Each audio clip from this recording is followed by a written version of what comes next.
Bapak, Ibu, saudara-saudari, sebelum mendengar firman kehidupan, kita berdoa. Kami bersyukur akan pemeliharaan-Mu kepada kami, ya Tuhan, sumber kehidupan kami.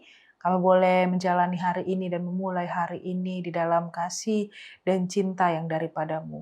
Ketika kami mau memulai hari ini dengan mengingat kebaikan yang daripada-Mu, kami mau terus mengupayakan untuk melekat dalam hadirat-Mu. Kiranya Tuhan melalui firman yang kami dengar, menuntun dan membimbing kami, agar kami selalu terdapati di dalam kehendak-Mu, dan kami selalu terdapati setia untuk hadir, untuk mau menyambut kebaikan-Mu di dalam perbuatan-perbuatan kami. Kami berdoa di dalam satu nama Yesus Kristus, Tuhan dan Juru Selamat kami. Amin. Bapak, Ibu, saudara-saudari, firman kehidupan bagi kita pada hari ini yaitu dari 1 Samuel 15 ayat 22, saya akan membacakan bagi kita. Tetapi jawab Samuel, apakah Tuhan itu berkenan kepada korban bakaran atau korban sembelihan, sama seperti kepada mendengarkan suara Tuhan? Sesungguhnya mendengarkan lebih baik daripada korban sembelihan, memperhatikan lebih baik daripada lemak domba jantan. Demikian firman Tuhan. Bapak, Ibu, saudara-saudari, firman Tuhan yang telah kita dengar pada hari ini memperlihatkan satu gambaran bahwa Raja Saul yang saat itu diperintahkan oleh Tuhan melalui Nabi Samuel untuk menumpas total bangsa Amalek dan segala milik mereka sebagai bentuk penghukuman ilahi. Namun Saul melakukan kompromi.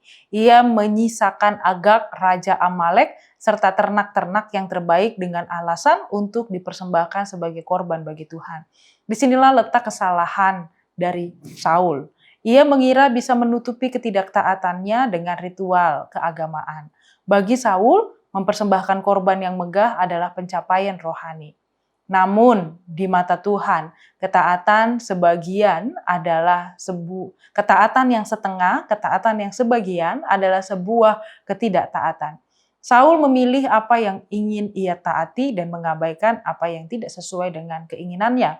Ia terjebak dalam pemikiran bahwa kedahsyatan sebuah ritual dapat menyuap hati Allah dan menghapus dosa pemberontakan.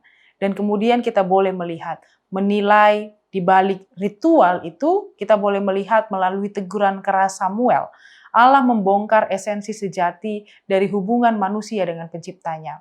Tuhan tidak membutuhkan daging, darah, atau lemak hewan. Dialah pemilik alam semesta dan segala isinya. Yang dirindukan, yang menjadi pernyataan Allah, bukanlah tentang rutinitas formalitas tanpa makna yang lahir dari kewajiban saja, melainkan sebuah ketundukan dari hati, respon, dan mau dipimpin oleh suara dan kehendak Allah. Seringkali tanpa sadar kita juga kerap melakukan kesalahan atau mengulangi kesalahan seperti yang dilakukan oleh Saul. Saul dalam kehidupan modern. Kita berpikir bahwa gereja, pelayanan yang sibuk di gereja, memberikan persembahan dalam jumlah yang besar, atau aktif dalam berbagai kegiatan sosial atau program yang begitu rupa-rua dapat menggantikan ketaatan dalam kehidupan sehari-hari. Kita mungkin rajin beribadah di hari Minggu, namun di hari Senin sampai di hari Sabtu kita tetap hidup dan berkompromi dengan dosa. Hidup dalam ketidakjujuran, hidup dalam kemarahan dan kebencian. Tetapi pada hari ini, renungan mengingatkan kita tentang betapa tajam Tuhan mengingatkan bahwa Allah tidak bisa disuap oleh aktivitas rohani kita jika hati kita tetap berjalan di luar kehendak dan perintah dari Allah. Di sini diingatkan, mendengarkan dan memperhatikan. Kata mendengarkan dan memperhatikan dalam bahasa aslinya tidak sekedar menangkap gelombang suara di telinga. Kata tersebut mengandung makna mendengar yang disertai dengan kepemahaman yang mendalam, kemauan untuk melakukannya, tindakan tunduk, dan ketaatan melakukan. Dalam bahasanya, shema. Ketaatan sejati lahir dari pengenalan yang melekat dan rasa hormat yang mendalam kepada Allah. Ketika kita mengasihi Tuhan, melakukan perintahnya, bukan lagi sebuah beban, melainkan sebuah penyerahan kehidupan karena kita tahu apapun yang kita lakukan itu bersumber daripada Dia. Sebuah kehormatan kepada Allah. Di ayat ini kita boleh melihat bahwa Tuhan Yesus sendiri menegaskan prinsip ini di dalam perjanjian baru ketika dia berkata bahwa barang siapa mengasihinya, ia akan menuruti segala firman-Nya. Ketaatan adalah mata uang atau ketaatan adalah sesuatu hal yang prinsip di dalam kerajaan Allah yang sejati. Mari kita memeriksa diri kita kembali.